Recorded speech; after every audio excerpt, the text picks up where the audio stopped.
la partie qui va concerner le sujet de la semaine, à savoir l'équilibrage, parce qu'on a un tout petit problème, mesdames et messieurs. On a un tout petit problème. Mais tout petit, hein. Vous inquiétez pas, hein.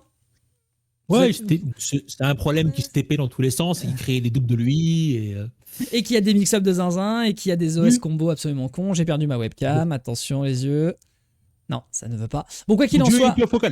C'est ça, exactement. Le focus, c'est également perdu. Ah, c'est bon, je suis de nouveau beau, fringant et magnifique. Donc, on va pouvoir... Le focal s'est fait OTG par on va pouvoir parler, mesdames et messieurs, de la méta du jeu et de son équilibrage, parce que nous sommes à 3 semaines, et en 3 semaines, on a déjà un problème de taille, mon brave Chaf. On a un décortiquage, évidemment, scientifique de la part de la communauté sur le jeu. Et tout de suite, de toute façon, on le savait déjà depuis l'Alpha Lab, on a remarqué très rapidement qu'il y a des personnages qui sont un petit peu plus oppressants que d'autres. Tout à fait. Particulièrement Yasuo et Echo. Tout le monde avait peur de Yasuo avant même la sortie de l'Early Access. Mais au final, c'est pas Yasuo qui a été réellement la menace, c'est Echo. Et à l'heure actuelle, on n'a pas une seule team en top player qui n'a pas un petit Echo dans les fagots pour pouvoir vraiment rentrer dans la garde et profiter au maximum de ces bons boutons, de ces spéciaux qui ont beaucoup de priorité, de ces, si je ne me trompe pas, 9 frames au niveau de ses attaques. 6 frames. En tout cas, les coups les plus rapides. Les coups les plus rapides du jeu sont en 6 frames. Il n'y a pas un coup qui est plus rapide. Et en effet, il y a quelques privilégiés qui y ont accès. Bizarrement, Echo et Yasuo n'y font pas exception. Voilà, ça s'explique toujours de la même manière et ça sera vraiment mis en avant. Après, on est encore une fois early meta, le jeu vient de sortir, pour l'instant tout le monde s'y met encore. Il y a des gens qui sont très bons qui n'ont jamais touché à la bêta aussi, jamais touché au Alpha Lab, faut pas oublier ces gars-là. Et à un moment ou un autre, on va comprendre comment marche Echo et on va comprendre comment marche Yasuo. Donc ça ne m'étonnerait pas qu'à un moment ou un autre, soit évidemment ils se font nerfer, c'est ce qui va se passer à mon avis, mais derrière ils vont se faire aussi comprendre, et c'est ce qui s'est passé pour plein de lotières dans plein de jeux de combat. Évidemment, après, sans pour autant avoir autant de recul sur le sujet, on va quand même essayer de rester un peu dans le vif, puisque c'est ça qui nous intéresse. Et pour l'instant, mesdames et messieurs, on va avoir 2 documents à vous présenter. D'ailleurs, je m'occupe de vous les mettre sous les yeux rapidement, parce que je suis d'accord avec toi qu'avec le recul, les choses vont changer, mais en attendant, dans le chaud, dans le bouillon actuel de 2XKO, le souci auquel on est confronté, alors ça c'est la séquence que je vais montrer après, je ne l'ai pas mis de côté, ah oui, je l'ai ici. Parfait, donc du coup je vais vous mettre ça en full screen, donnez-moi juste une seconde. Voilà, tac, tac. Donc on a 2 documents à vous présenter, mesdames et messieurs. Il s'agit dans un premier temps du tournoi FlyQuest, donc qui fait partie donc de FlyQuest, qui sont les Fight Series Tournament. Et nous avons ni plus ni moins pour l'instant qu'un top 8 qui est déjà révélateur en soi. C'est le plus récent des tournois qu'il y a chez eux. Il y a non pas une, non pas 2, mais bien 5 équipes Echo Yasuo.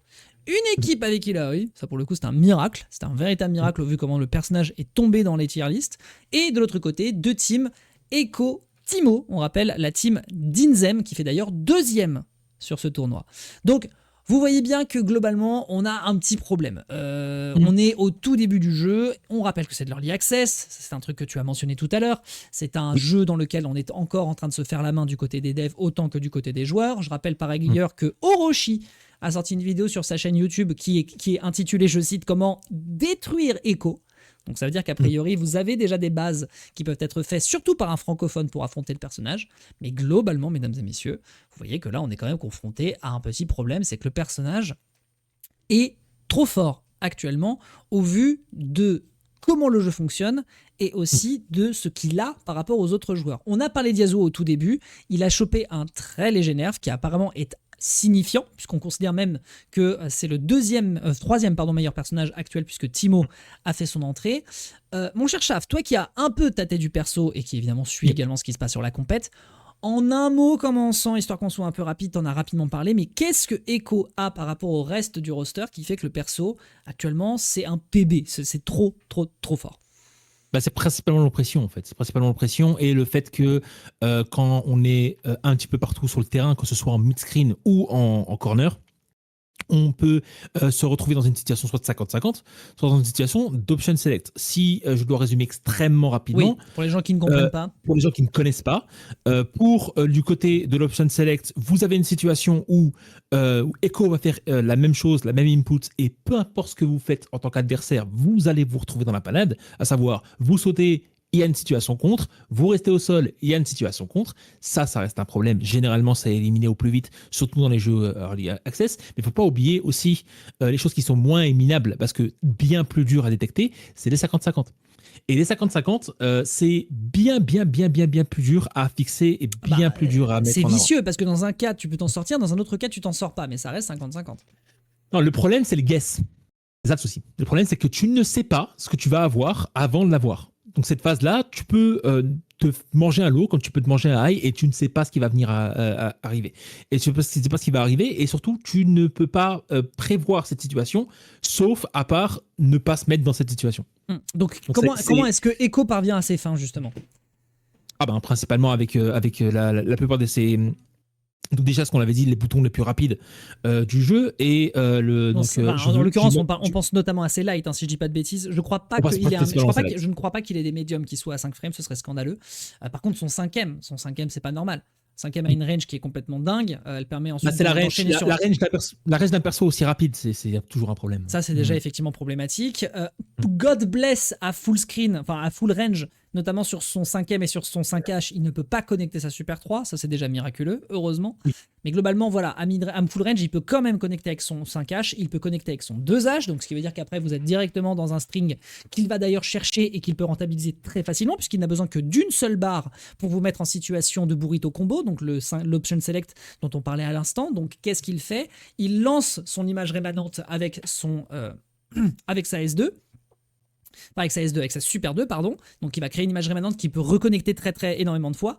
Il saute, balance légèrement en se décalant en arrière son JC S1, donc qui permet de balancer son projectile. Il faut qu'on en parle de son projectile, qui est donc son Time Winder, cette espèce de boule qui va rester longtemps et qui va donc soit descendre, soit rester longtemps à l'horizontale, lui permettant donc de, s'il vous touche dans cette situation où vous devez vous relever après qu'il vous ait limit strike 2 fois avec son Heavy S2, enfin pas son Heavy S2, avec son S2 chargé, ce qui va vous mettre à 2 reprises en limit strike, puisque la première fois vous êtes bounce au sol, donc vous avez déjà une situation de... comment est-ce qu'on appelle ça, une situation où tu t'es déjà pris soit un wall bounce, soit un ground splat, ou un truc dans le genre, c'est une... Il n'y a pas de nom particulier? Non. En gros, c'est une situation dans laquelle tu as une interaction avec le décor. Soit tu es plaqué au sol, soit tu es plaqué au mur, soit tu es... Voilà, je ne sais pas comment ça s'appelle. C'est un bounce. Bon, voilà. Donc, on rappelle que lorsque vous prenez 2 bounces dans le jeu, vous êtes ensuite en limit strike et du coup, l'adversaire ne peut plus vous taper dessus. D'ailleurs, l'adversaire obtient un bonus pour ça. Un bonus sur sa barre. Puisque du coup, il se récompense à l'idée de se dire « Ok, tu perds le combo, mais on vous récompense sur votre barre de super. » Bon, je divague. Donc, il vous met en limit strike, il vous balance tout de suite la S2 pendant que vous êtes encore en train d'essayer de vous relever ou de choisir votre option pour vous relever. Il se lève, saut un petit peu en arrière, balance son JC S1, le projectile va arriver en diagonale. Toutes les options sont gagnées par l'option select. Toutes. Il revient avec son image rémanente instantanément parce qu'il était dans les airs. Et à ce moment-là, en fonction de ce qu'il fait, que ce soit dash in, si vous faites un roll out, il est sur vous. Si vous faites un roll out, si vous faites un roll out, il est sur vous. Si vous faites un roll in, de toute façon, le personnage va se décaler de par l'auto-turn et donc vous foncez dessus quoi qu'il en soit. Et ensuite, il peut récupérer des choses en conséquence. Si vous faites un gallop attack classique, je crois que ça, à la rigueur, il faut peut-être qu'il le prenne en considération. Et la gallop nut, c'est la même chose. Donc vous êtes perdant dans quasiment toutes les options. Ou même toutes les options. Et il y a plein de gens qui ont fait déjà des tutos pour expliquer ce combo qui s'appelle le burrito combo. Et c'est très fort. On rappelle aussi également qu'actuellement la méta où les gens doivent encore comprendre ce qu'ils doivent faire dans le neutral quand ils n'ont pas d'assist, ça consiste littéralement à tenter des trucs à l'assist et quand ça marche pas, neutral, on dash out full screen si on en a la possibilité et que l'adversaire n'est pas trop rapide en termes de rapidité de déplacement. Et en fait, vous allez le voir, des joueurs de haut niveau balancent un assist, si ça touche, ils convertissent, si ça ne touche pas, je pars en arrière et j'attends. J'attends de récupérer mon assist, soit au bout de 2 secondes, soit au bout de 5, selon la configuration de vos personnages. C'est complètement fou. Le problème, c'est que, évidemment, quand t'as plus ton assist, tu te dis, je peux foncer dans le tas. Echo n'a plus d'assist, c'est le moment où je peux lui rentrer dedans. S1. C'est Heavy Hobbity, ce qui peut être Alibi, quoi. Non, mais S1, le mec est extrêmement rapide. On rappelle que c'est un des personnages avec la plus grosse mobilité du jeu, donc déjà, ça trivialise la façon dont tu peux lui rentrer dedans, parce qu'il peut très rapidement s'extraire. Essayez de dasher avec un Braum sur un Echo qui fait du dash out. bonne chance. C'est clairement du problème. Et ensuite, surtout, il a aussi un outil qui est extrêmement puissant, c'est son S1. Il balance son projectile qui va...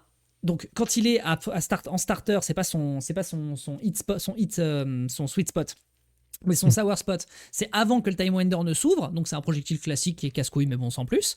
Et surtout, une fois qu'il est en sweet spot, le projectile va se maintenir, s'ouvrir, et à partir du moment où vous rentrez dedans, vous êtes freeze on time, et donc Echo, s'il voit que ça touche, peut littéralement dash in et convertir sur une phase qui l'avantage.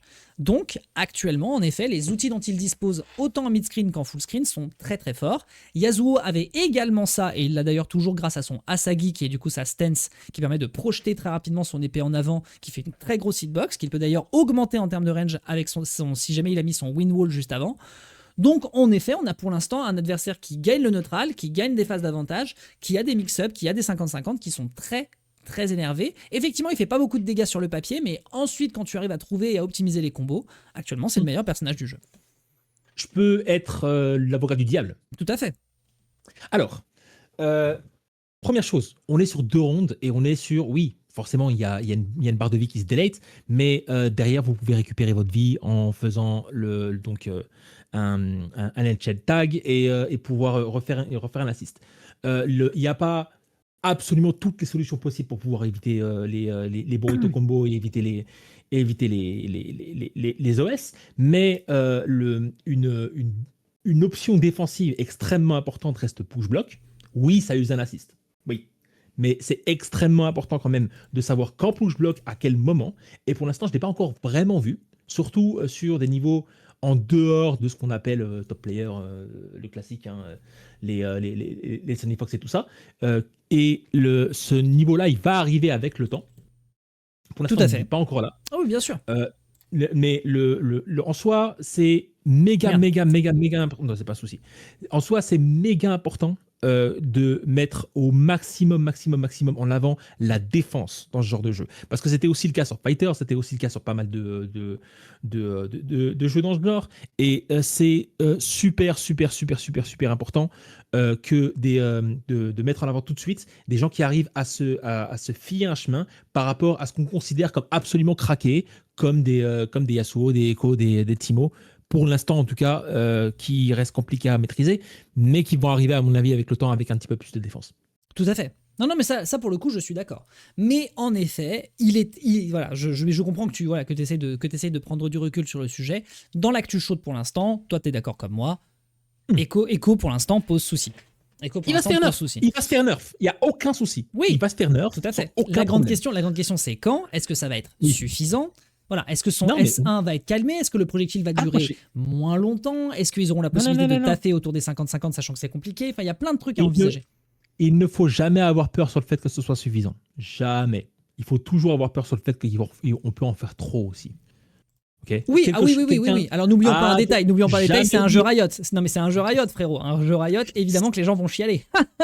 Non mais forcément. Oui, bien sûr. Les gens chialent. Non mais c'est pas uniquement sur Riot. C'est la méta de tous les jeux modernes qui viennent de sortir. Maintenant qu'on sait que c'est pas chab à la volée, tout le monde pleure à partir du moment où il y a le moindre désavantage. Faut pas oublier que parce qu'un personnage est facile ne veut pas dire qu'il est absolument pété. Là, à l'heure actuelle, Echo est facile. Il n'y a rien à dire. Il est facile et il est garanti sur pas mal de ses mouvements. Tu as juste de l'exécution au moment de ton OS, mais globalement, sinon, le perso n'est pas dramatiquement dur pour pouvoir le rentabiliser. Il y a qui ne demande pas autant d'exécution qu'Echo dans le cast? Darius. Bah ouais, mais Darius, pour rentrer dans la garde avec ses coups à 9 frames ou 10 frames pour pas mal de jabs, c'est quand même compliqué. Hein. Je crois que même son light n'est pas un 6 frames, ça c'est une certitude. Oui, non mais son light n'est pas un 6 frames. Ce serait idiot de mettre à la rigueur, un joueur mid-level peut se faire surprendre par sa S1 où il va te rabattre sur lui et ensuite tu as le mix-up du grab ou le mix-up potentiellement du... Oui, bon, d'accord. Non, mais je peux comprendre que des yeux d'un débutant ou des yeux de quelqu'un qui ne connaît pas trop le genre, c'est extrêmement oppressant. D'autant plus qu'il faut rappeler 2 choses. On est en train de parler de gens qui ne sont pas forcément habitués au fighting game si on parle des gens qui viennent directement de League of Legends. Et il ne faut pas oublier aussi un détail... Absolument. Et il ne faut pas oublier aussi un détail précis, c'est que les joueurs de League of Legends, pour peu que ce soit les joueurs qu'on voit actuellement pulluler sur le jeu, ce qui est normal, on rappelle que c'est la cible de base de Riot Games, ce sont des méta-slaves. C'est-à-dire qu'ils se lèvent le matin, ils arrivent sur League of Legends et ils se regardent, bon, c'est quel perso qui est fort en ce moment?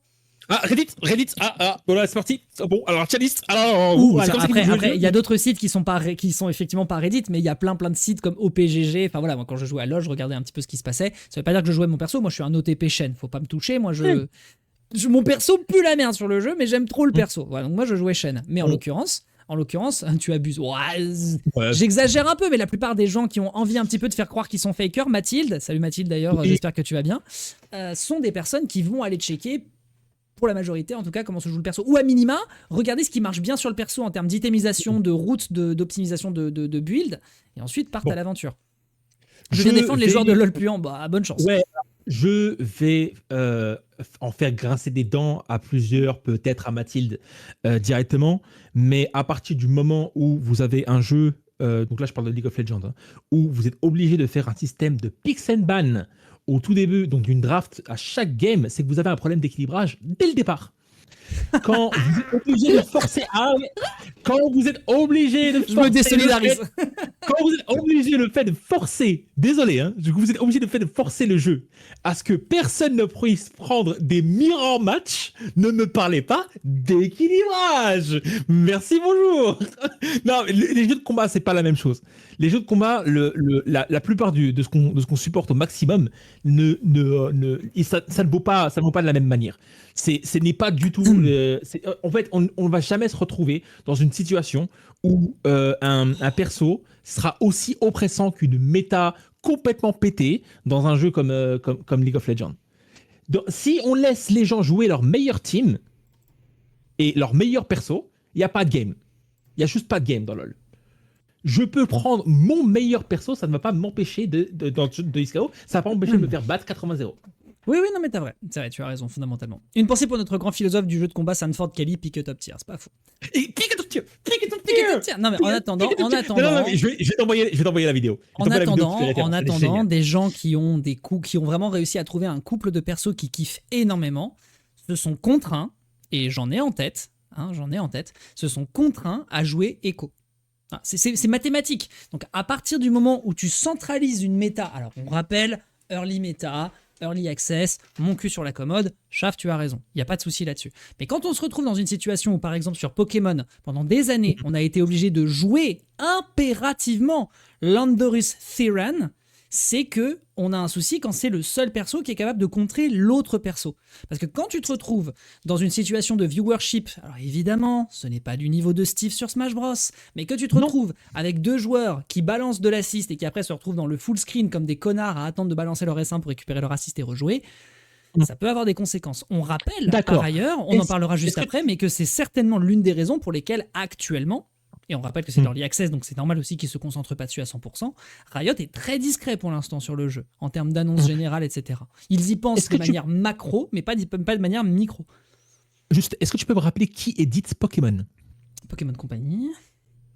Oui, et donc ils sont connus pour leur balance patch, pour leur communauté tournoi, ça n'est pas le cas. Comme leur inspiration à devenir un jeu e-sport. Non. Ils ne l'équilibrent pas, ils équilibrent pas le jeu. Ça, pour le coup, je suis d'accord, les équilibrages se font entre guillemets à chaque sortie de jeu il y a 3 ans. Non mais sur ce point-là, d'accord. Mais ça permet de comprendre qu'il y a des points de méta qui sont trop polarisants et que du coup, là, pour l'instant, à 3 semaines du jeu, on y est. On va d'ailleurs essayer de se concentrer rapidement sur le prochain document. Je te laisse faire un petit mot de la fin. Ouais, juste Mathilde qui me fait un argument vraiment silver platter, parfait. Ça serait quand même pas mal de faire des tournois où on banne juste Echo. C'est le problème, Mathilde, c'est exactement le problème. Si tu ne laisses pas les gens jouer ce qu'ils veulent, d'accord, comme la Steve méta sur Smash Bros. Soi, comme Steve sur Smash Bros, là, un moment ou un autre, tu vas te retrouver devant quelqu'un qui va maîtriser un perso que tu ne connais pas, que tu ne maîtrises pas, parce que c'est pas parce qu'on supprime Echo qu'on va arrêter les top tiers. C'est vrai. En fait, c'est un aveu de faiblesse, c'est exactement ce que dit David. Quand Echo va être supprimé, Yasuo va être le problème. Et après, on va supprimer Yasuo. Et après, Ahri va devenir le problème. Et après, on supprime Ahri. Et après, Teemo va devenir... Qu'est-ce qu'on fait au final ? On joue tous avec Ahri ou on joue tous avec Braum ? Non, à un moment ou à un autre, on ne peut pas se permettre uniquement de jouer... Le variant du Covid, j'aime beaucoup, beaucoup la métaphore. Oui. Mais voilà, non, on ne peut pas, en fait. Dans les jeux de combat, à un moment ou à un autre, c'est pull up or shut up. À un moment, c'est prendre le problème à bras-le-corps. Du côté de l'éditeur autant que du côté des joueurs.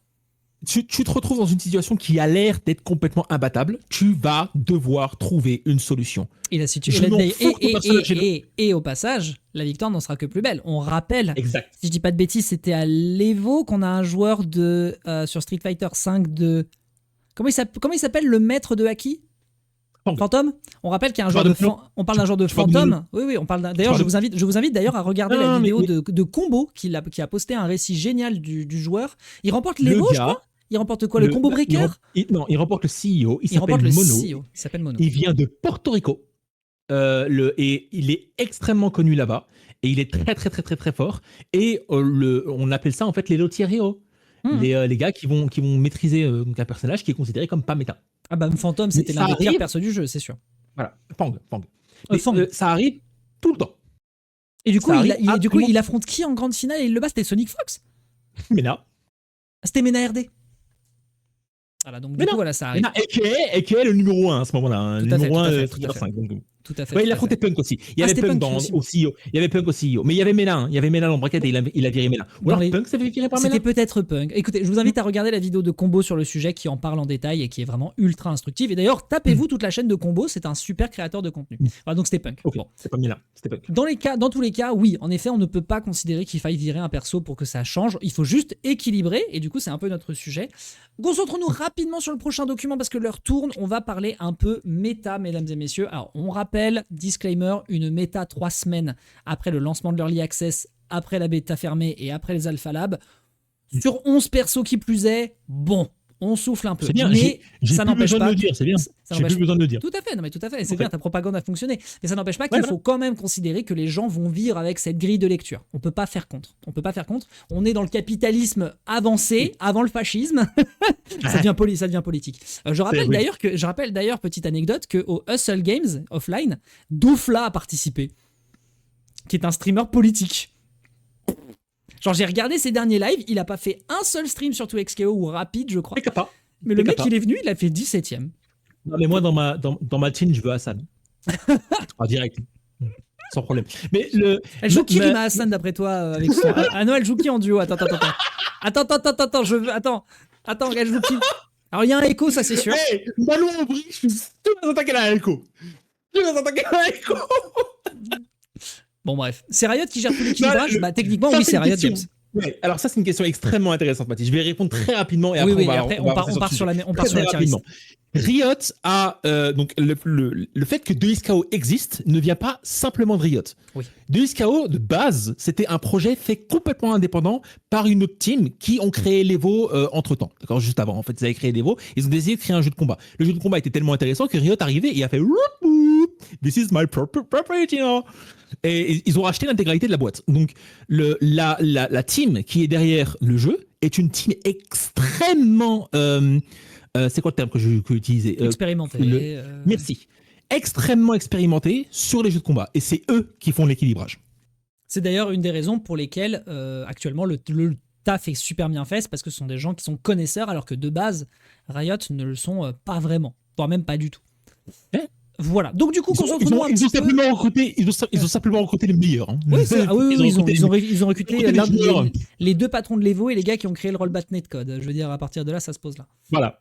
Donc regardons un petit peu ensemble, mesdames et messieurs, ce document que nous avons sous les yeux. Alors, c'est compliqué de faire une tier list. Enfin, c'est pas compliqué en soi. Il y a 11 personnages. On rappelle qu'il y avait que 16 persos sur Street Fighter 6 au début du lancement. Ils ont quand même pu faire un équilibrage du jeu. Tous Mishima Star. Oui, c'est vrai.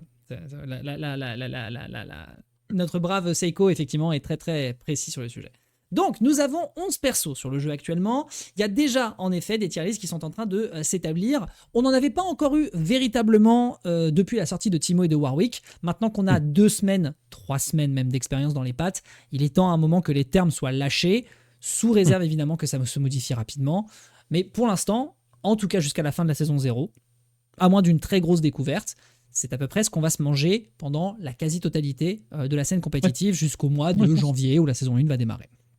Sachant qu'évidemment, on n'a encore pas d'idée du prochain personnage.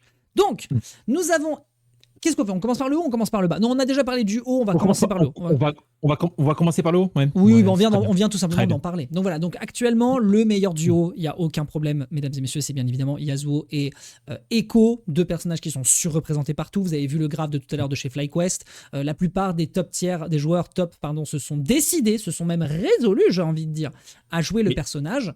Personnellement, je considère que c'est un échec, entre guillemets, d'un point de vue compétitif, parce que c'est trop toxique. Genre, le personnage fait vraiment perdre avec Echo, entre guillemets, est un choix, parce que déjà, on n'en a pas parlé non plus, mais il dispose des deux meilleurs, quasiment, assists du jeu.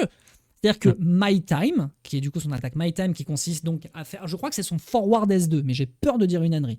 Je vais m'abstenir de dire une connerie, j'ai pas encore assez tâté le perso.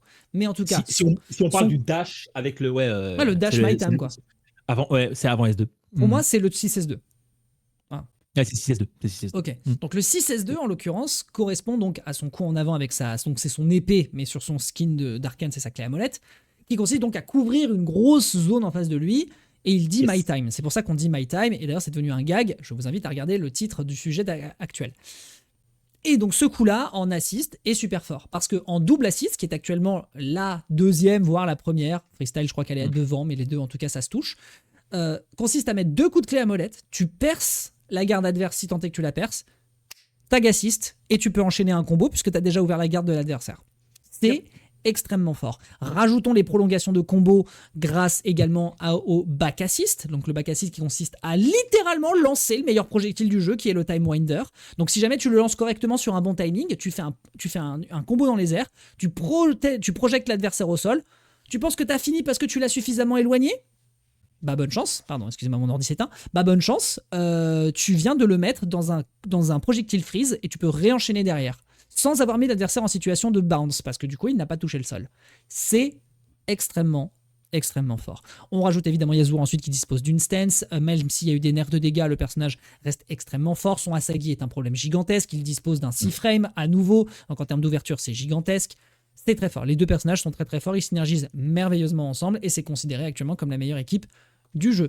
Ensuite, Harry Timo. On en parlait tout à l'heure, la team aussi a des éléments de pression qui sont gigantesques. On a déterminé qu'il y avait un OS, donc un Option Select. Je rappelle que si vous n'avez pas la terminologie, n'hésitez pas à demander, mesdames et messieurs, parce que je dis des trucs un peu techniques depuis tout à l'heure. Donc, elle dispose dans le corner d'un burrito combo, donc d'un OS exactement comme Echo, à peu de détails près. Elle a une pressure qui est quand même plus qu'imposante. On va quand même dire les termes là-dessus, elle est vraiment très vénère. Elle a une présence dans les airs qui est un petit peu au niveau d'Echo, puisque tous les deux disposent d'un dash aérien. Et surtout donc d'une possibilité de cross-up assez vénère. On a d'ailleurs une séquence que je vais vous montrer après qui va vous donner un petit peu conscience du potentiel des deux persos ensemble, parce que Echo Harry ça se joue aussi.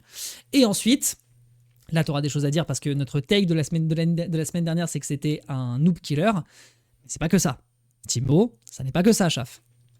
Bah non, on va considérer clairement comme le zoneur le plus fort du jeu à l'heure actuelle, devant Jinx, clairement. Le placement de Harry... Jinx. Alors le placement de Jinx dans la tier list, je fais un rapide disclaimer, c'est pas normal qu'elle soit aussi bas. Je pense que c'est pas ordered. En fait, c'est dommage parce que les deux premiers tiers le sont. J'aurais mis Jinx devant les autres. Moi, ou même Vi avant, mais voilà. Je vois totalement sa place parce que pour être clair, hein, pas assez de gens la jouent pour réellement voir le potentiel du perso à haut niveau. C'est vrai. Pas les Mystic Smash en premier lieu, mais sinon c'est vrai que. Ouais. Bon bref, parce que je digresse. Après. La chose que je tiens vraiment à dire avec Timo comparé à Jinx, ceux qui sont deux zoneurs, clair, on peut comparer le fait qu'ils zonent de la même manière, mais de l'autre côté, on ne peut pas les considérer comme les mêmes persos et on ne peut pas les considérer comme les mêmes catégories de persos. Ce qui est d'ailleurs pour ça que Timo est meilleur, oui, dis-moi. Voilà, Timo est setup. Okay, Timo est très défensif. Il attend à ce que tu arrives dans les champignons pour qu'il soit réellement chiant.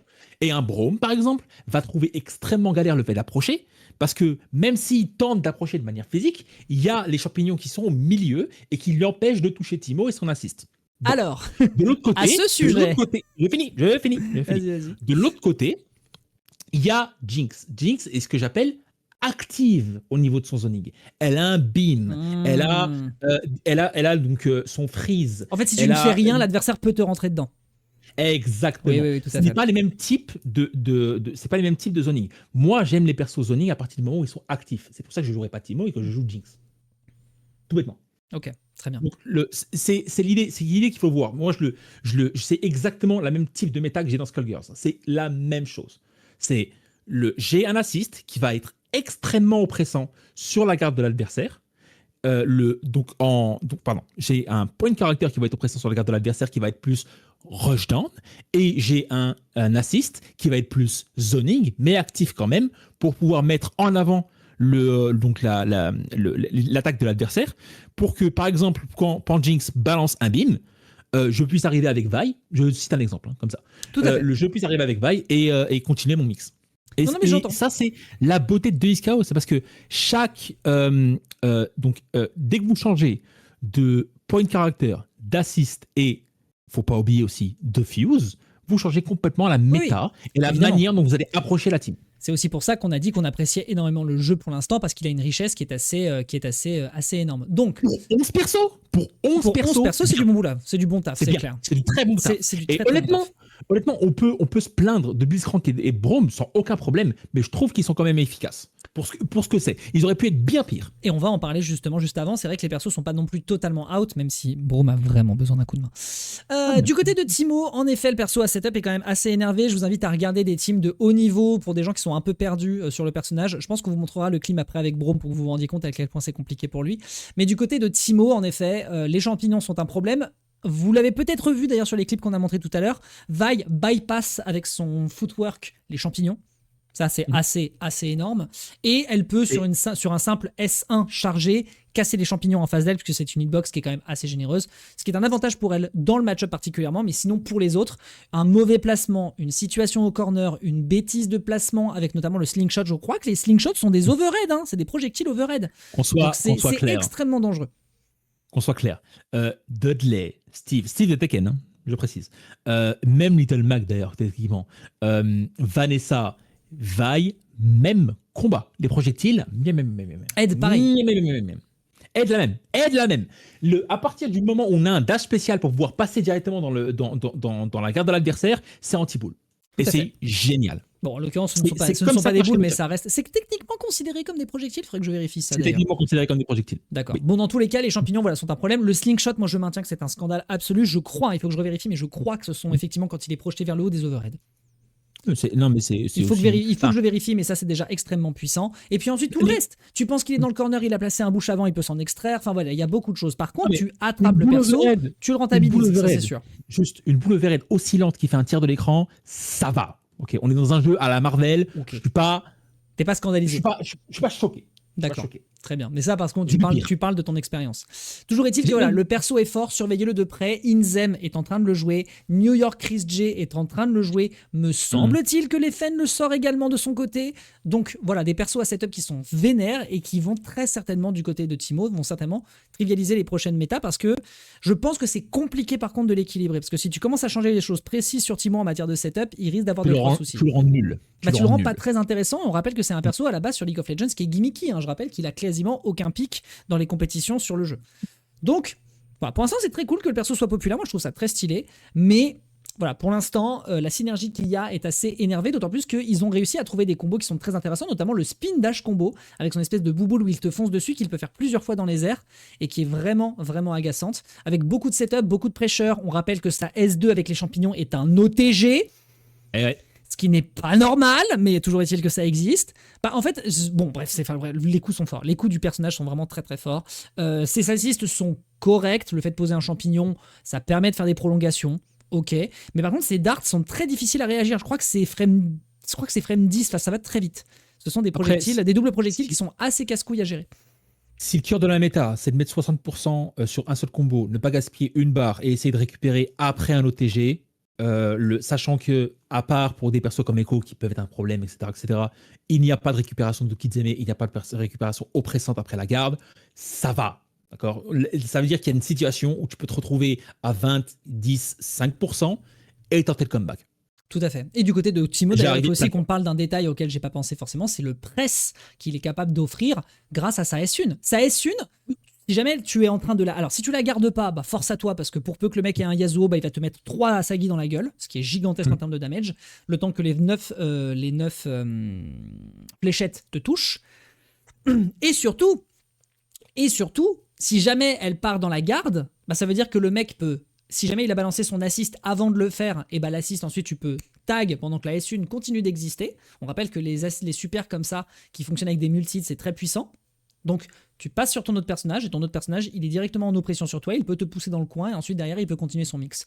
C'est pas mal, Timo, on va pas se mentir, c'est pas mal. Donc vraiment surveiller, il faut aussi que le vilain rat se fasse dégager parce que déjà que la haine sur le perso elle est présente sur LoL, faudrait pas que ce soit autant le cas sur 2xKO. Non, mais moi, je vais encore être dubitatif parce que ce que tu viens de me dire, à savoir presse, assist et je reprends, il y a qui comme perso qui fait pas ça? En tout cas, une super comme ça en multi aussi vénère, il y a Warwick, il y a vite fait Echo, mais Echo, son Timewinder fait des très très rapidement ses multis puis disparaît. Donc, globalement, en tout cas, ce truc-là précis qui est un peu longué, etc., c'est quasiment le seul. On a vite fait Warwick, mais Warwick n'a pas 9 coups. Parce que moi je parle vraiment d'oppression dans la garde. Illaoi est très oppressante dans la garde. Oui, Ahri est très oppressante dans la garde. Non, mais c'est pas Vi peut être extrêmement oppressante dans la garde. Ils sont plus oppressants, ces personnages sont plus oppressants dans le coin. Thibaut, c'est pas son cas. Il peut te balancer une super 1 comme ça tranquille, et ensuite, toi, tu peux justement en profiter pour tout de suite prendre le corner carry et réussir à gagner, mais dans une situation de full screen. On appelle ça un lockdown. Les lockdowns à base d'assist. Oui.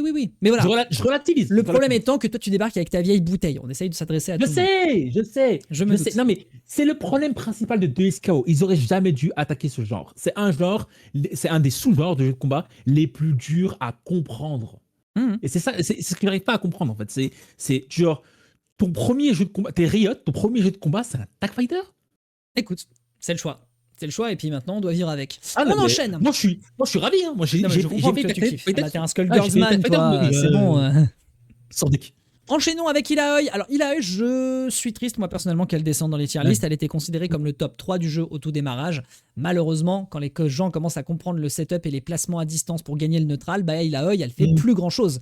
C'est un personnage qui a une présence au sol, c'est un personnage qui est oppressif avec beaucoup de dégâts et qui effectivement dans le coin peut proposer des trucs assez vénères, même si les gens commencent de plus en plus à comprendre comment réussir à gagner contre eux. D'ailleurs, je cite parce que je trouve ça incroyable, ça a été trouvé par...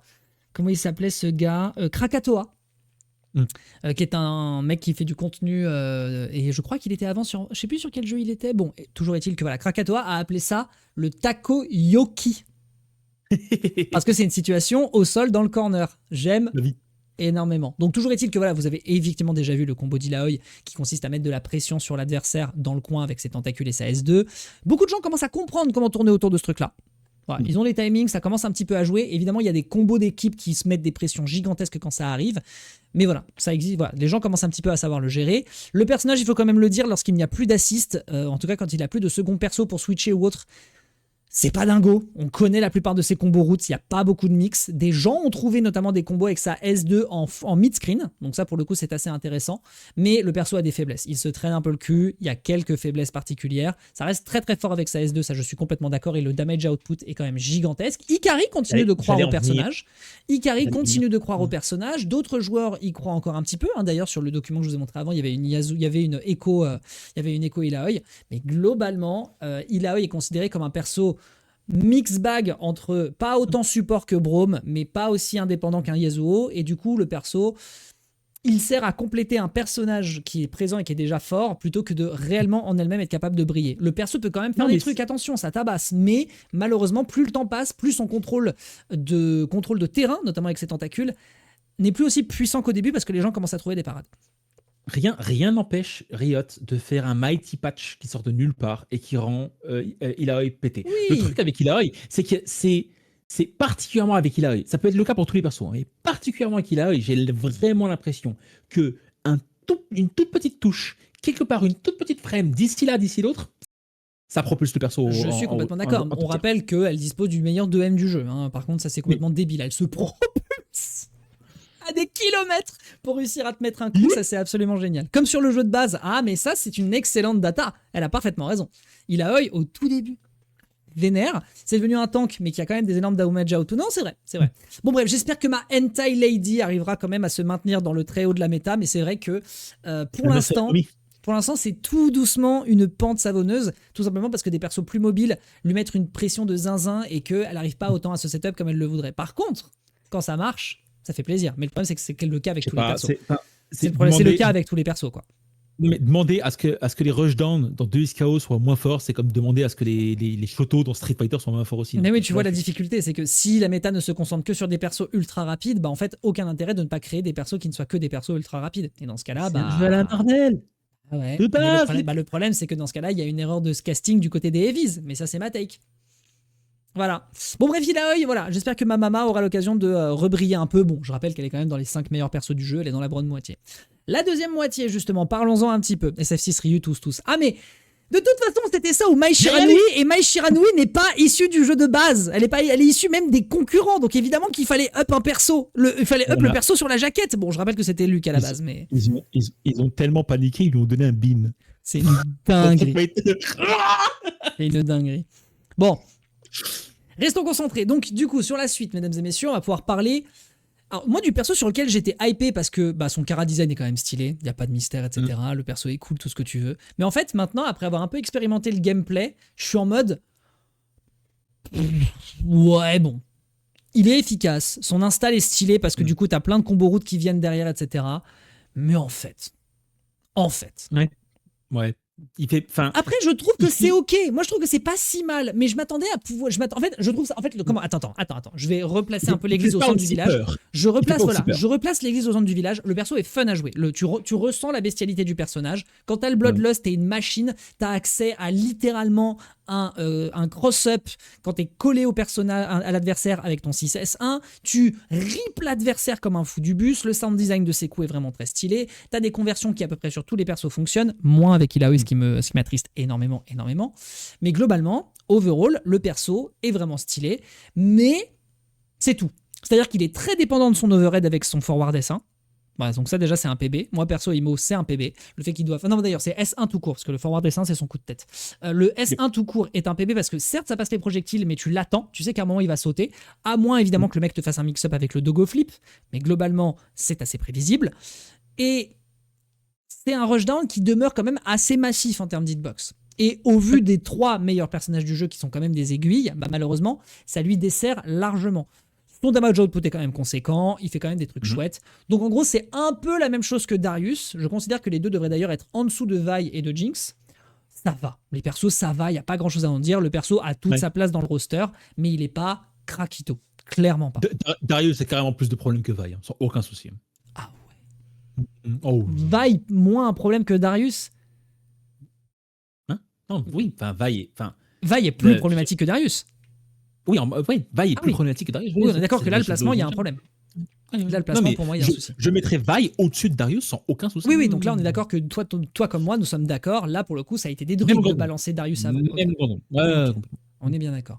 Quelque chose à dire sur Warwick? Le truc, c'est qu'il faut faire gaffe avec les persos à install. C'est tout. Faut faire vraiment gaffe avec les persos à install. Alors l'install, on rappelle pour les gens qui nous suivent, c'est le fait qu'il ait du coup une jauge de Bloodlust et qu'il doit la remplir avec ses spéciaux pour pouvoir ensuite obtenir des coups supplémentaires.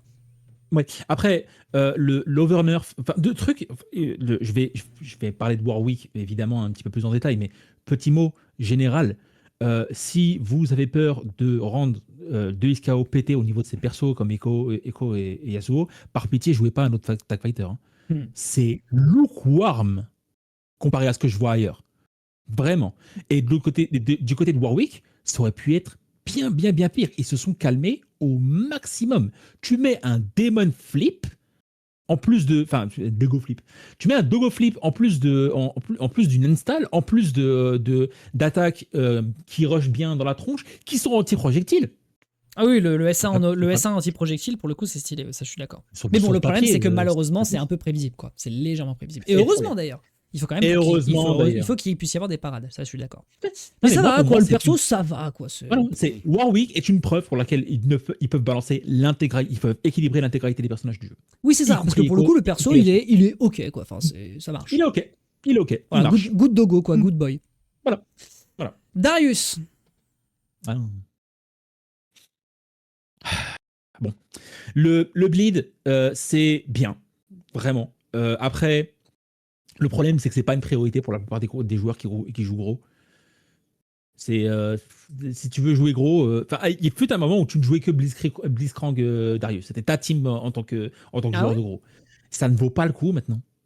Et pourquoi? Déjà, sa lenteur. Et ensuite, même s'il va loin au niveau de ses coups, et même si Excellent le bleed, range, oui, ça faut dire la vérité, oui. excellent range, le bleed est très efficace, mais pour bien bleed, il faut mettre, l'adversaire en garde tout le temps.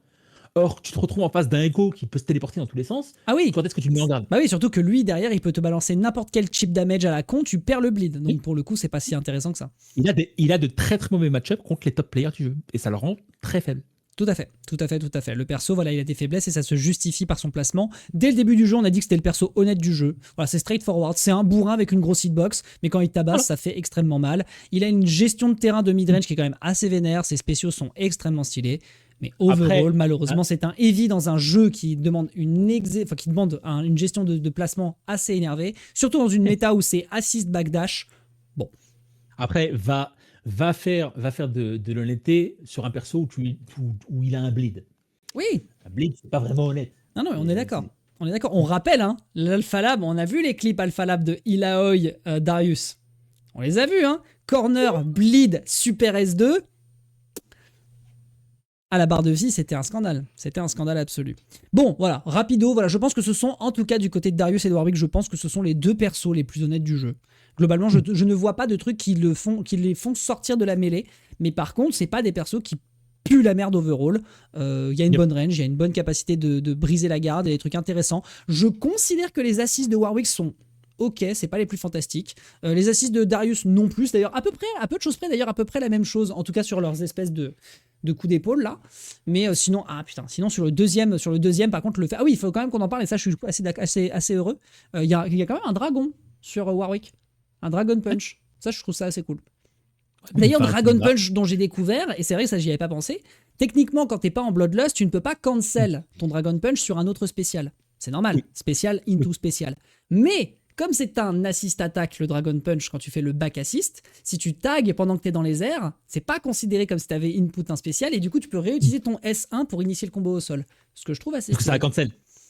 Techniquement, ça le cancel, mais c'est pas considéré comme si t'avais fait spécial into spécial. T'as fait tag attack into spécial. Ça, je trouve ça stylé. Donc, du coup, tu peux littéralement faire dragon into tag. Donc, ça, pour le coup, c'est des combos routes qu'il va falloir que je taffe avec Hilary. Oui. Voilà. Vi. Alors là, par contre, voilà, là, je ne comprends pas qu'elle soit aussi bas. Enfin, je comprends pas qu'elle soit en tout cas derrière Darius et Warwick, pour peu que ce soit ordered. Et en tout cas, tout était ordered sauf ce passage-là. Bon bah Vi, on en a parlé juste avant, hein. C'est footwork de bâtard. Franchement, c'est cool, vous parlez bien, je connais rien au jeu et c'est hyper compréhensible. Tant mieux. Si jamais t'as un terme qui te sort et que tu piges pas, n'hésite pas à demander, et au cas où, de toute façon, on a prévu de mettre un point d'exclamation ressources. Voilà. Tu joues un peu au jeu, Mathilde, d'ailleurs? Très bonne question. Est-ce que tu as un petit peu essayé de tâter le jeu? On rappelle, hein, pour toi qui ne la connais pas, Mathilde est une bonne joueuse de League of Legends. Yes. Avec d'ailleurs, je crois que c'est toujours son mec, qui du coup est le meilleur joueur de 7 d'Europe. Voilà. Oh. Voilà, c'est dû. Pas du tout, JP m'a forcé à jouer à Tekken. D'accord. Le main sur Tekken pour savoir si Shav coupe la conversation maintenant ou pas. Il s'est mis à Riftbound. Oui, j'ai vu qu'il joue aux cartes, il joue aux jeux de cartes, ouais. Alors que Legends of Runeterra, enfin bref.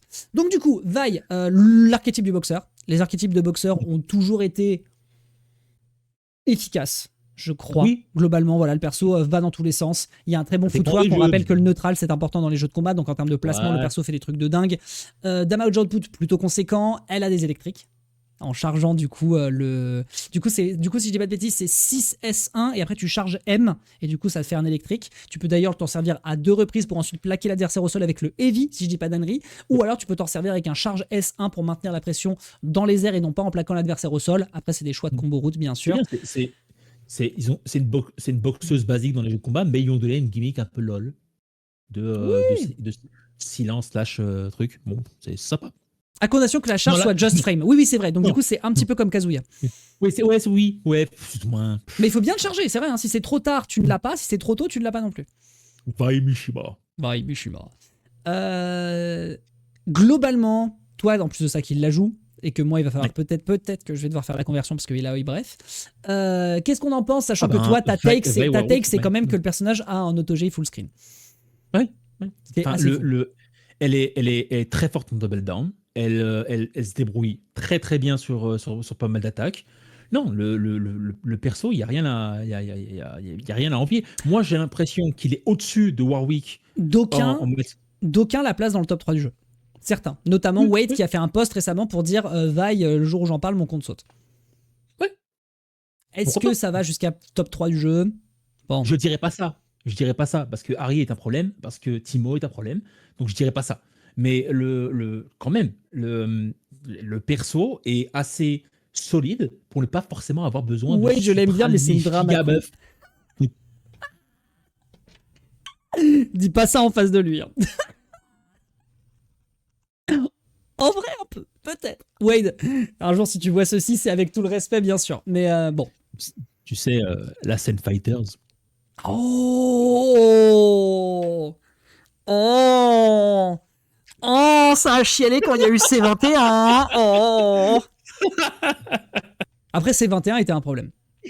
C21 est un problème. C21 Labcoat, pour être précis. C21 Oui. Laboratoire. Tout à fait, tout à fait. Oui, oui, bon, non, voilà. Mais Wade, très appréciable, effectivement. Mais actuellement, il est encore en train de se faire la main. Je rappelle qu'il a abandonné Ilaoi pour d'abord Vi. Me semble-t-il, ensuite il est passé sur Warwick. Enfin, il est encore en train de se faire la main. Clairement, il va pas lâcher Echo. Il a eu raison parce qu'il a eu le nez creux. C'est le meilleur personnage du jeu. Mais voilà, donc dans tous les cas, en effet, Vi perso fort. Ça, t'as raison, c'est un bon archétype de boxeur. Il y a quelques mécaniques un peu à l'électrique qui sont très rigolos. Hein. Moi, les mêmes de I'm Not Gonna Sugarcoat It, j'avoue que j'étais quand même assez fan dès le démarrage. Ils étaient beaux. Moi, je trouve que c'était très très stylé. Elle a un OTG avec son S2 qui est extrêmement fort. On rappelle que sa super S2 est un entière, qui est très très fort. Il faut mâcher en plus comme un abruti, donc tu as vraiment la sensation du boxing. Elle est invincible sur sa S1, je crois que c'est pas le cas de tous les persos. Par contre, les S3 sont tout invincibles au startup. Donc, ouais, le perso est quand même solide as fuck. Très très cool. L'inconvénient, moi, que je trouve, c'est que peut-être que les joueurs sont en train de la bosser et que ça fera une différence. Pour l'instant, ces combo routes sont linéaires. Elle te rentre dedans, électrique, plaquage au sol ou avec la S1. Ensuite, l'adversaire est au sol, S2 et ensuite Super 2, ce qui fait énormément de dégâts, certes, mais ça s'arrête un peu là. Tu me retires les mots de la bouche. Oui, elle fait mal, quoi. Donc oui, elle fait mal et elle fait la même chose.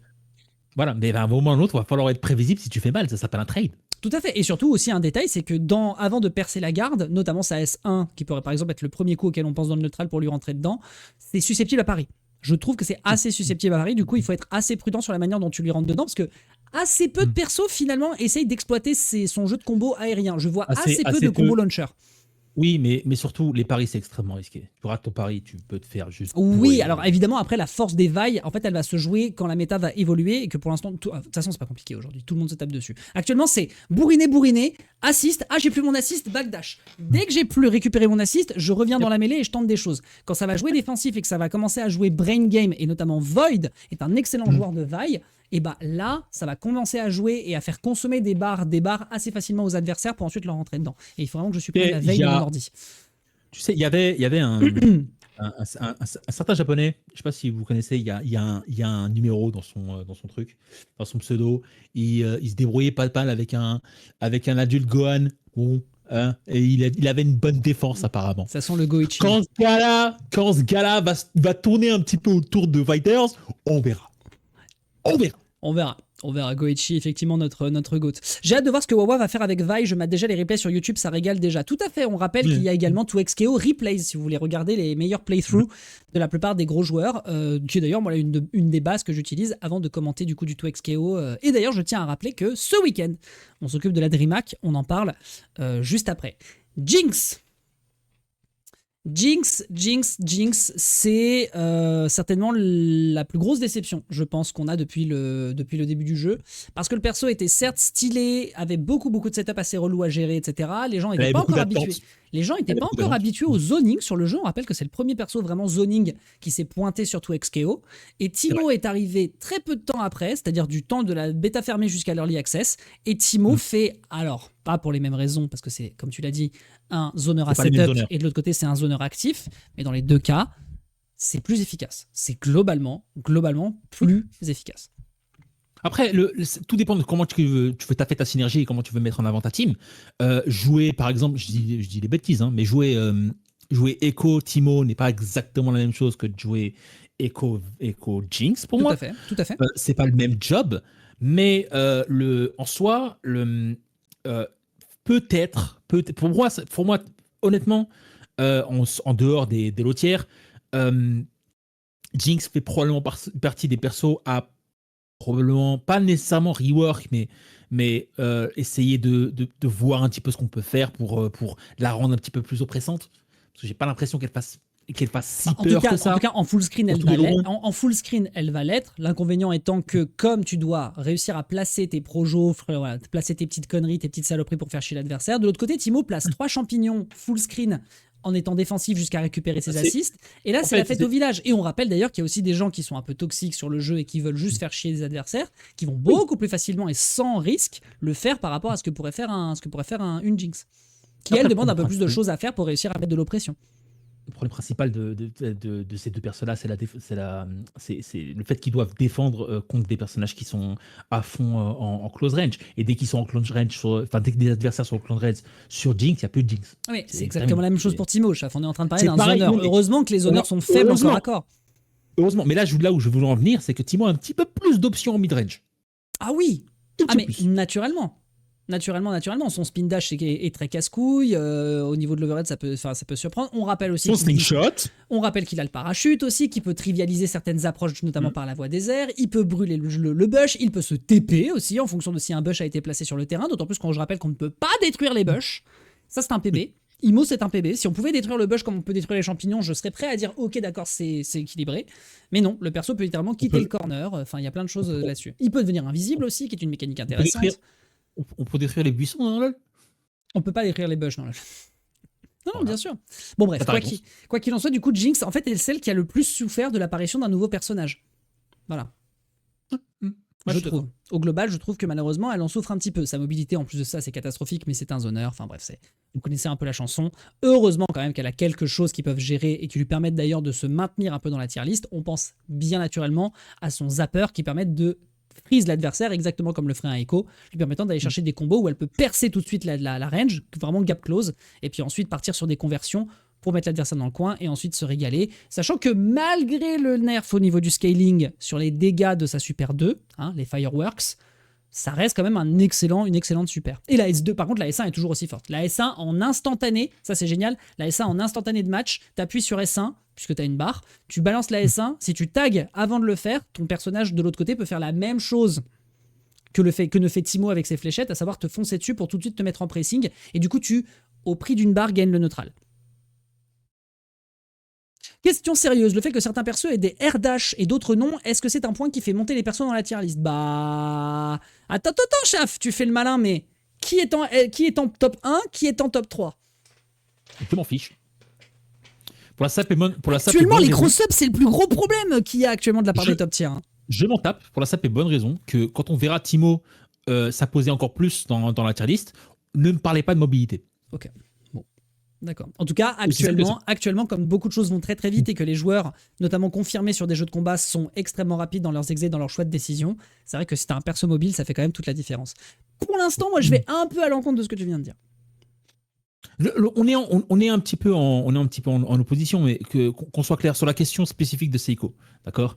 Je joue à un petit jeu qui s'appelle Skullgirls et les personnages les plus fumés ont une mobilité nulle. Fukua n'a pas de double jump, elle n'a pas d'air dash, elle a rien.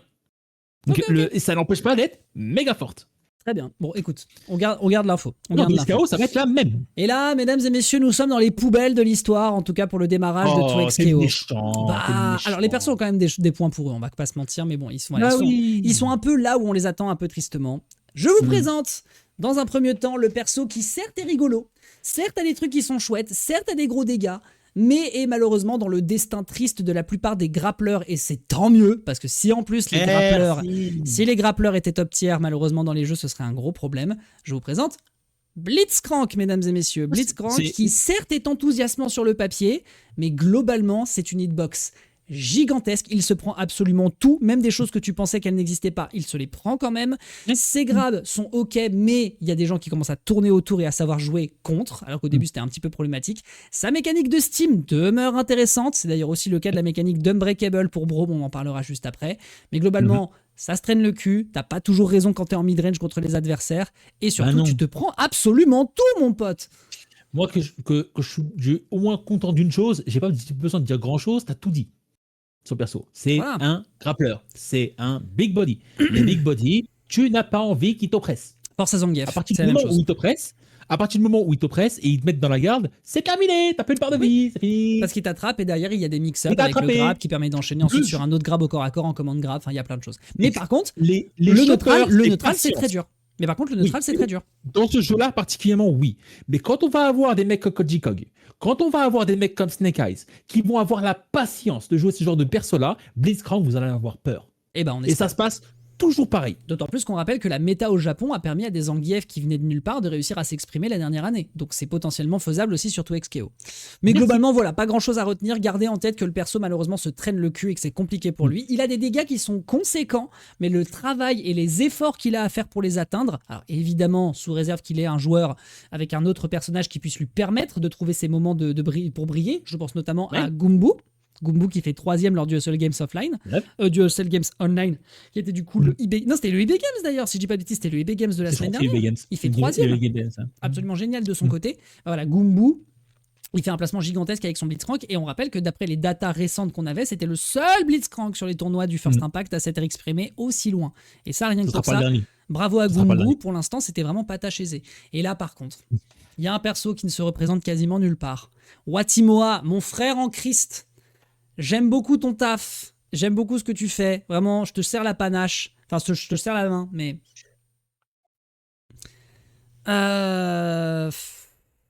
Bah... Force à toi. Force à toi, parce que tu joues le perso qui, pour l'instant, a les plus gros problèmes du jeu. Tu sais, t'as les flashbacks des joueurs d'Injustice qui jouaient Lex Luthor et qui pouvaient pas s'approcher sur la moitié des persos parce que ils avaient aucun outil anti-zoning. Alex Louis Armstrong from FMA, j'aime beaucoup. Qu'est-ce que tu disais, pardon? Il y avait le Injustice, qui est un jeu d'ici, et il y avait Lex Luthor dedans. Et Lex Luthor puait la merde parce qu'il avait aucun outil anti-zoning. T'es en train de me dire que les chauves dans les jeux, c'est de la merde? C'est ça le... C'est la même idée. Hein. Oui. Bon, après, voilà. No offense. Je parle des personnages, je ne parle pas des joueurs. Regarde, moi, je dispose d'un magnifique brushing et je suis pas meilleur au jeu pour autant. Donc, je me prends toujours une baffe. C'est un truc de dingue. Hein. C'est une folie, hein. Je prends toujours une balle. C'est une folie. Systématique. C'est une folie. Bon, Brome. Parce que du coup, on arrive au bout de la tier list et c'est là où on va pouvoir taper un petit peu dans le cœur de notre sujet, à savoir que l'équilibrage est un problème autant du côté des top tiers que du côté des low tiers. Oui. Du coup, qu'est-ce qu'on a à dire du côté de Brome, en tout cas sur un review un peu du perso? L'Unbreakable est génial, mais il a trop d'efforts à faire pour réussir à rentrer dans là où il peut briller. On ne peut pas sortir un jeu avec autant d'oppression dans la garde pour tous les personnages. Et laisser Brome dans l'état. Et laisser Brome à l'état là où il est. C'est pas possible. Je considère Brome comme étant un plus gros problème que Echo. Il n'y a aucun problème là-dessus. À partir du moment où vous ne laissez pas des personnages avec énormément d'armor et surtout sa mécanique d'Unbreakable qui est censée être très fort, d'accord, et sa mécanique de freeze au niveau de sa porte, à partir du moment où il n'y a pas d'effort qui est mis là-dessus pour le rendre pas nécessairement complètement pété, mais un minimum oppressant pour qu'il fasse peur, parce que c'est le principal des big body. Les big body, il faut qu'ils fassent peur. Si les big body font pas peur, ça ne sert à rien de les jouer. Oui, on est d'accord. Il faut avoir un gros corps ne veut pas forcément dire être dans la merde. On rappelle que des personnages comme Donkey Kong dans Smash Bros s'expriment très très bien. Par exemple. Sagat actuellement sur Street Fighter, ça va. Ah oui, pour Bison d'ailleurs. Sagat a 2-3 problèmes. Mais bref, l'idée, c'est qu'il y a pas mal de Big Body. Je préfère les appeler Big Body parce que l'intégralité d'un personnage de Big Body ne se repose pas uniquement sur sa shop. Donc, j'ai pas oui, tout à fait. Les appeler shopper. Mais le principe même de la plupart des Big Body, c'est qu'ils sont oppressants même quand ils bougent pas. Okay, oui. Ils sont menaçants. Ils te regardent de manière menaçante. C'est la fameuse vanne de Bob l'éponge. De Patrick. Et je l'ai. He's standing there menacingly. Tout à fait. Oui, c'est vraiment l'idée. C'est que un Hugo, tu n'as pas envie qu'il bouge. Un GIF, t'as pas envie qu'il bouge. Un Tiger, tu lui laisses du terrain. Oui, tu lui laisses du terrain, c'est compliqué. Bah attention, attends. Potemkin, faut quand même dire la vérité. Lui, il a été top tier du jeu de manière inexplicable par Guilty Gear Strive pendant un an. Ça a été un souci. Inexplicable. Si, ils ont rien fait pendant un an. C'est inexplicable ce qu'ils ont fait. Alors vas-y, apporte du complément, mais Potemkin, c'était un PB pendant longtemps sur Guilty Gear. Je pense pas que t'as la vision de Daisuke en fait. Quoi? Hein, t'as pas la vision. C'est pour ça que tu dis ça. Ok, fin de l'argument. Fin de l'argumentaire. Bon, globalement, nous avons fait le tour. Je vous invite quand même à regarder 2 séquences, mesdames et messieurs, pour vous montrer justement l'écart qu'il y a entre les top tiers et les low tiers, pour qu'on vous explique à quel point c'est un problème. Mais attention, quand on parle d'un problème, mesdames et messieurs, on ne veut pas parler d'un problème dans le sens... le personnage est trop fort, il faut absolument le descendre. En fait, il faut considérer ça de manière globale, parce qu'on parle d'un équilibrage. Équilibrage, c'est buffé et nerfé. Donc là, je vous invite à regarder les 2 séquences. Chaf, tu l'as pas vu celle-là encore, on est d'accord? Non. Tu la vois bien là sur l'écran? Yes. Ok, alors c'est parti. Donc c'est un match entre Ikari et Sonic Fox. Ça se déroulait en online. C'est un replay d'un match online. Alors attends, je vais vous mettre évidemment le son, quand même, parce que là, autant, voilà, c'est ok. Voilà, non, normalement, en termes de son, vous devez vous en sortir. Je crois que j'ai mis 17 pixels de différence. Ok. Reste dans la garde. Situation incoming. Waouh. Ouais, bah tout le monde, ils peuvent se sortir de la garde. Ah, voilà. C'est terminé.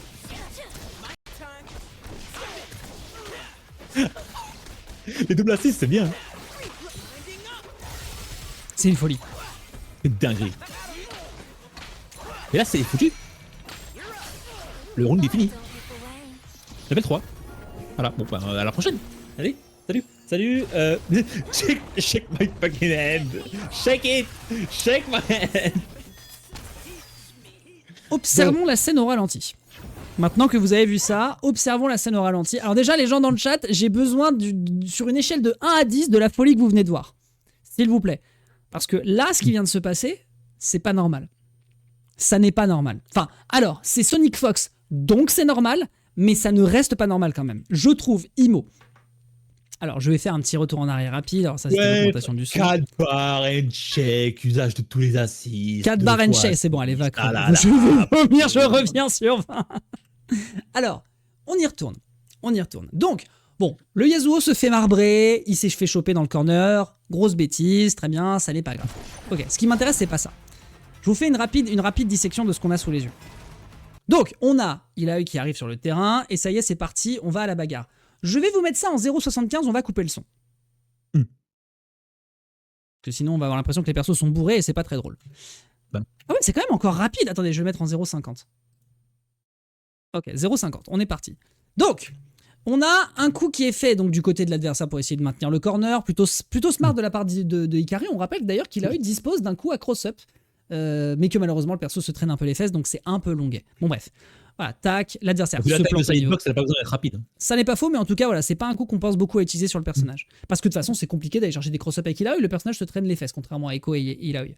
Bon, l'adversaire roll, Ikari trouve la bonne réponse, chope une back throw, et c'est ok. L'adversaire reste dans le coin. Donc là, pour le coup, on maintient l'oppression. Ok. Et là, ça part de là. L'erreur était là. Ça part d'un fuzzy jump, si je dis pas de bêtises. C'est ça, un fuzzy jump. L'adversaire saute tout de suite en se levant. Pas exactement. Pas exactement un fuzzy jump. Bon, bref, c'est en fait le terme fuzzy. Bref, j'ai pas envie de rentrer dans les détails. Comment t'appelles du coup le fait de sauter tout de suite à la relevée, sans réfléchir? Tu peux appeler ça un jump squat, tu peux appeler ça plein de choses. C'est le. D'ailleurs, pas forcément ça. D'ailleurs, les gens, je vous invite à regarder la frame de Harry sur de la frame de Harry. On dirait qu'elle repart sur sa planète.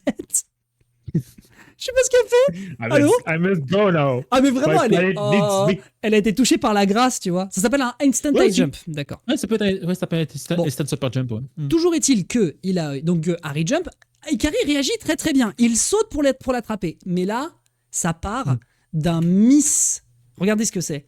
Ça part d'un miss aerial grab. Ça, c'est l'animation de Illaoi quand elle grab. Parce que là, il saute. Et là, changement d'animation, elle grab.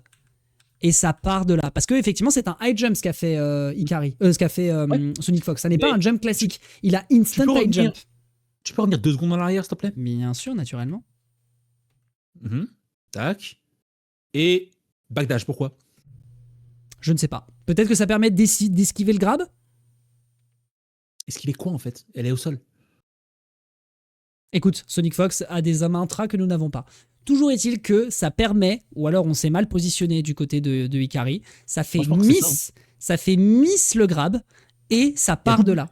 Punition parce que du coup, il est dans sa recovery. Moi, je pense qu'il y a double backdash en réflexe et c'est le problème. Que ça a remis en situation. Ouais, tu vois, juste avant le fait que Harry touche, parce qu'on est en face de Sonic Fox. Sonic Fox, il touche, t'es mort. Mais juste avant cette situation de touche et juste avant le whiff de la chope, il a fait double backdash. Avant de sauter. Pourquoi? Avant de sauter.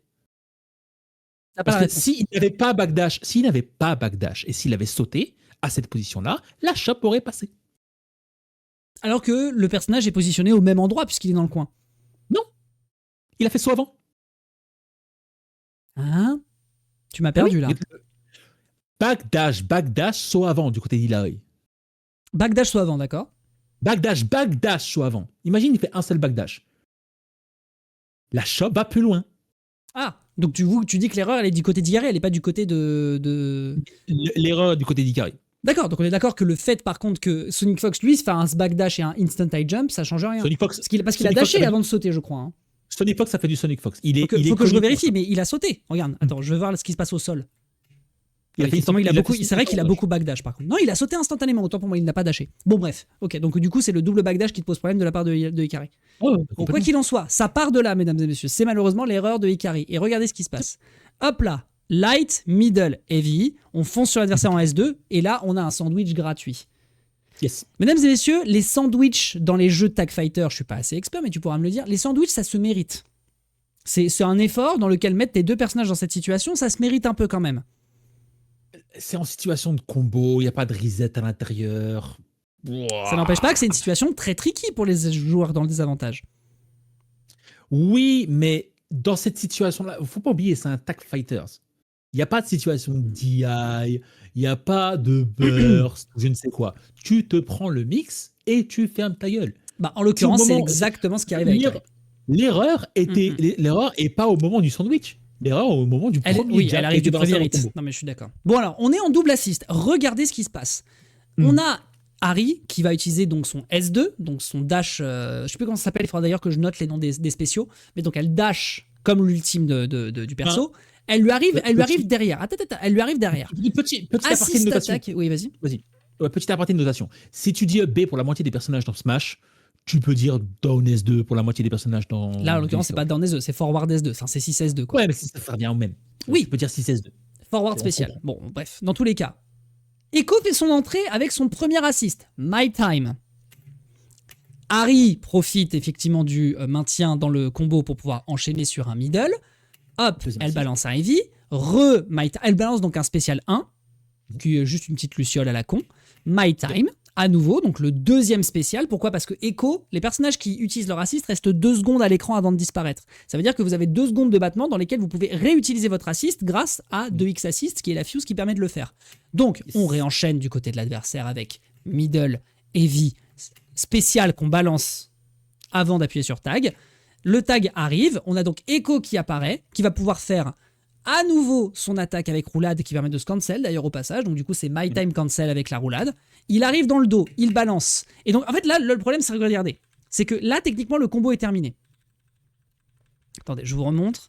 Là on a encore Ilaoi qui est en train de tournoyer parce qu'elle s'est pris un coup de l'adversaire. Là c'est plus le cas. Là techniquement Hikari reprend le contrôle de son personnage. Le problème c'est que le personnage qui s'est pris le coup avant, qui était donc le My Time, le personnage est encore dans le mauvais sens par rapport à Sonic Fox. Mais son combo est pas en gris, et il continue quand même. Hein? Non, c'est pas... Attends, si, tu vas voir. Attends, ça arrive. Donc là, Ilaoi regarde dans le sens opposé. Il faut impérativement que Hikari change de côté pour avoir sa garde. On avance. Donc là, il essaye de se mettre en garde dans le bon sens.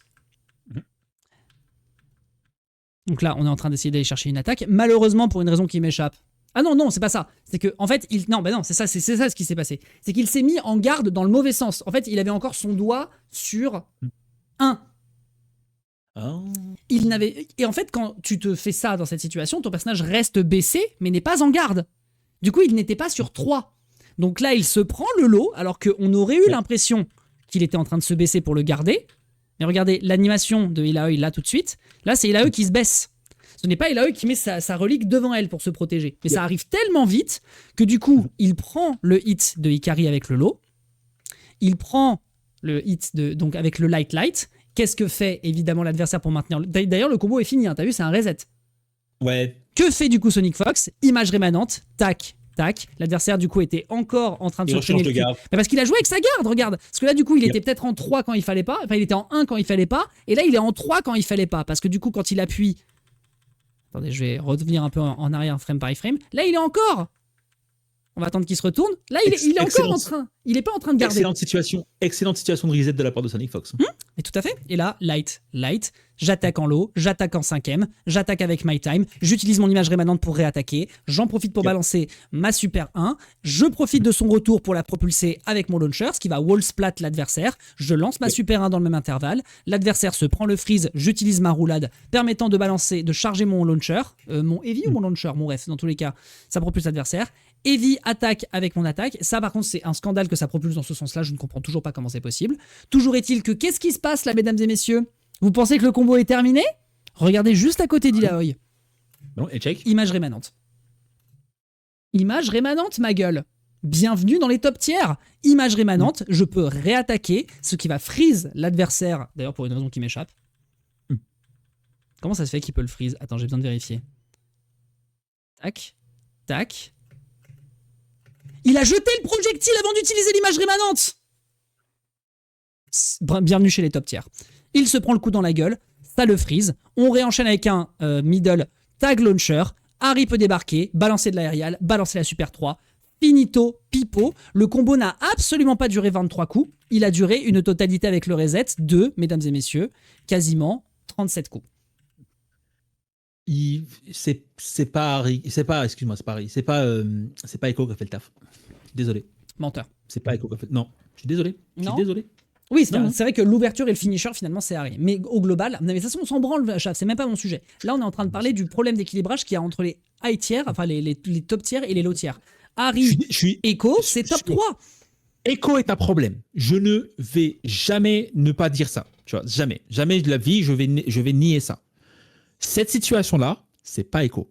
Mais cette situation-là, c'est Sonic Fox. Quoi qu'il en soit, il joue 2 persos qui sont dans le top 3 du jeu. Quoi qu'il en soit. Dex, triple devant derrière. Triple. Oui. En une seule phase. Oui, certes. Qui fait ça? Non mais d'accord. Mais au-delà du niveau de jeu, etc., ça, tu le fais pas ni avec Braum ni avec Blitzcrank. Non, tu peux pas le faire avec Braum et avec Blitzcrank. C'est pour ça que l'objectif, c'est mon objectif avec les vidéos, c'est juste d'illustrer nos propos. Et d'ailleurs, je vais montrer juste après ta phase que tu m'as envoyée. Oui, mais qu'on soit clair, le Echo a fait exactement du bon taf. Echo fait énormément important sur cette phase. Il ne faut absolument pas croire que n'importe quel Echo peut faire ça. Et surtout que n'importe quel perso peut le faire. On n'a pas d'image rémanente sur Warwick, on n'a pas d'image rémanente sur Darius.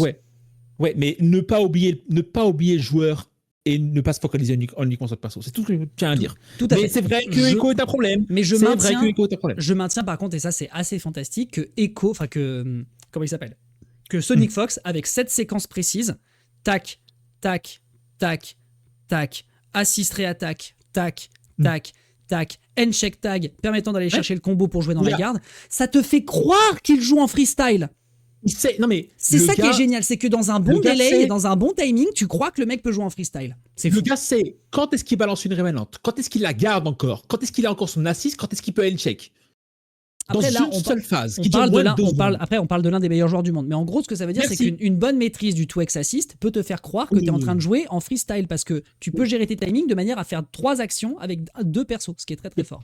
Bon, anyway, grosso modo, c'était un peu technique les gens, mais comprenez que voilà, ça, c'est l'univers des top tiers. C'était technique, mais c'était nécessaire. Tout à fait. Mais maintenant, on va se balader dans les... Attention, bienvenue en enfer des lotières. J'ai besoin du son, en l'occurrence. Pourquoi t'as pas besoin du son? T'as pas besoin du son, je peux le faire. Hein. Non, c'est beaucoup plus stylé. On le fera après. Donc attention, bienvenue dans l'univers de la loose. Regardez le Braum. Je te mets une bande son. Hein. Au demeurant... Au demeurant, très très chouette de la part de Riot Games d'avoir fait une suite de chroma pour tous les persos qui soient de la couleur du drapeau trans. Ouais, ça c'est cool. Au demeurant, ça c'est super stylé. Très cool. Donc, je vous invite à regarder le pauvre Braum. Hop, alors attendez, si ça veut bien appuyer. Ah, j'ai pas de son tout court. Ah merci. Je vais approcher, Tim. Je vais approcher. Timo, si tu me laisses, non. Ok, je peux pas, je peux pas choper. D'accord. Je peux pas choper. Ok. Ah d'accord. Tu passes au-dessus de ma porte. Ok. Ok. Et si je veux attaquer, c'est quand mon tour? Ah. Ah ok. J'ai chargé ton assist, mais je suis quand même mort. C'était très dur à regarder. En fait, rendez-vous bien compte, à cette range contre Darius. Ah, attends, il est où? Quand est-ce qu'il le. Non, il le grab était avant, je crois. Oui, c'est ça. Oh, non, déjà, attends, pardon. Remettons l'église au centre du village. Est-ce qu'on peut grab les tag assist? Si. On peut grab le personnage qui tag. Le personnage tag. Grab l'assist. Dans un command grab ou dans un grab normal? Non, non, il le grab classique. Regarde là, ce qu'il fait Braum, c'est un grab. Oh putain. Peut-être que pour le coup, c'est dommage, c'est une erreur. Non, tu me fais douter. Bon, quoi qu'il en soit, si tant est que ce soit possible, déjà, ça c'est scandaleux. Déjà, rien que ça, là, c'est pas normal. Là, c'est un scandale. Ah non, c'est un light! C'est son light! C'est encore pire. Il a pas pu light Darius à cette distance. Il a whiffé 2 fois son light. Il l'a whiffé 2 fois. C'est un scandale. En vrai, ça c'est vraiment un scandale. Bon bref, donc déjà ça c'est un problème. Ensuite, voilà, bon c'est très compliqué d'approcher, tu te traînes le cul, tu peux te taper le... Là, non mais là, les gens... C'est absolument dégueulasse. Les gens, je vous en supplie. Bref. Moi, ça me rappelle X-Herb, où tu avais Slayer qui était considéré comme très fort et qui mettait en avant et compagnie, et il avait son Baes qui était chiant et qui avait énormément d'avantages, et tu vois, la hitbox, c'est une ligne. Là, je vais me faire l'avocat du diable. En l'occurrence, je crois, si je ne dis pas de bêtises, que le projectile, enfin du coup le battering ram, qui est du coup le S2 de Braum, qui permet là de dash comme ça, permet de contrer les projectiles face à lui. Cette boule de feu... La boule de feu, là, lui passe légèrement au-dessus à cause du fait qu'elle rebondisse sur le champignon. Regardez, hop, elle est au-dessus de lui. En vrai de vrai, je me fais l'avocat du diable sur ce coup-là. Ok, donc ils font une... Enfin, Riot décide... Enfin, Riot, les mecs qui sont derrière de XKO, décident de faire une attaque qui compte les projectiles, mais qui n'absorbe pas l'intégralité de la Herbbox du perso. Ce qui est un problème, donc, selon toi. Ok, d'accord, très bien. Bon, bah, en tout cas, voilà, ça, c'est un PB. Ça, pour le coup, c'est un PB. Et ensuite, voilà, du coup, bah, après, il perd le round sur cette séquence. C'est un peu grave ce qu'on vient de voir. Et donc, c'est l'occasion, parce que mine de rien, leur tourne, mon brave Chaf. Je t'invite donc à clôturer donc, ce sujet qu'on a parlé quand même pendant longtemps, qui était là pour s'exprimer sur les top tiers et sur les low tiers. Qu'est-ce que tu as l'intention de dire vis-à-vis de la notion générale qu'il y a, qui est l'équilibrage, qui ne consiste pas que dire les meilleurs personnages du jeu doivent être tirés vers le bas. Non seulement les meilleurs personnages du jeu ne doivent pas nécessairement être tirés vers le bas, mais aussi il faut des buffs pour les personnages et à tirer vers le haut. Aussi simple que ça. Un équilibrage... En gros, tu es en train de me dire que tout le monde ne fait que parler d'écho parce qu'il leur casse la gueule, mais il faudrait qu'on parle des persos qui ne sont pas présents dans le jeu. Et de toute façon, je suis d'accord, ça trivialise la méta. Actuellement, on a 4 persos à l'écran. Harry, Timo, Yasuo, Echo. C'est bon, frère. Ouais, vous voulez... Enfin, il y a plein de gens qui disent non, tout ce qu'on veut, c'est juste des buffs pour tout le monde, parce qu'il faut que tout le monde soit pété. Si on fait ça, ça polarise les match-ups. Ça transforme les jeux, donc l'intégralité du jeu, en counter-pick sur counter-pick sur counter-pick. Vous n'avez pas envie de vous retrouver dans une situation à la Mortal Kombat, les gens. Personne n'a envie de se retrouver dans surtout pas dans un cadre d'early meta. On rappelle que les counter-pick commencent à peine à se faire dans Smash Bros. Et heureusement qu'il n'y a pas trop de counter-pick pour l'instant. Heureusement que la plupart restent dans une team spécifique et décident pas de counter-pick dès qu'ils voient une team qui est problématique. Parce que ça pourrait se faire, hein. Ça pourrait se faire avec le temps, mais c'est pour l'instant toujours pas le cas. Donc, l'équilibrage, c'est toujours important à prendre dans le global. Et l'idéal de chez Ideal, c'est donner une option pour tous les personnages. Non, tous les personnages ne peuvent pas avoir une option, évidemment, parce que on ne va pas donner l'option, par exemple, d'être un rushdown pour Timo, ça serait complètement stupide. On ne va pas lui donner un super dragon. Alors, attention. Pourquoi ? Je rappelle quand même que Timo dispose d'un OTG full screen lorsqu'il te propulse après un grab, ce qui IMO est un peu problématique, mais bon. Oui, après les combos, il y a des gens qui se plaignent des combos OTG après un grab. Hein. Mais il reste nul en close range. Et il reste pas ouf en close range et il tape pas très fort, heureusement d'ailleurs. C'est le côté risk reward. C'est je veux jouer un playstyle spécifique, le jeu m'en empêche. Oui, bien sûr. Bon, je t'interromps, continue du coup. vis-à-vis de Non, l'équilibrage. Donc il faut être jeu- capable de prendre le jeu en compte dans son intégralité. Alors heureusement qu'ils le font, je rappelle qu'ils ont quand même Ils le font, l'expérience de la part de League of Legends, ils vont buffer les persos, mais on en est peut-être à un stade où Braum a peut-être besoin d'un rework, de garder sa mécanique d'Unbreakable, parce que globalement pour l'instant c'est vrai qu'il souffre beaucoup de ce qui est en train de se passer sur le jeu. je pense pas qu'aucun perso n'ait besoin d'un rework. Ok. Je pense, non, honnêtement. Après ça reste un early access, est-ce qu'ils vont Ah, avoir besoin de faire oui. des changements de dev aussi drastiques que de faire un rework? Ça je pense pas. S'il y a un rework à faire, c'est sur les duos. Je ne vais pas en reparler, on en a déjà parlé la semaine dernière. Mais le truc, c'est que je ne pense pas que je pense pas qu'un rework soit nécessaire à partir du moment où tu peux rendre Braum potable, à partir du moment où tu étends ses hotbox, réduis ses hotbox, étends ses hitbox, mettre des frames supplémentaires sur certaines de ses touches, les rendre un petit peu plus prioritaires, mais pas de beaucoup.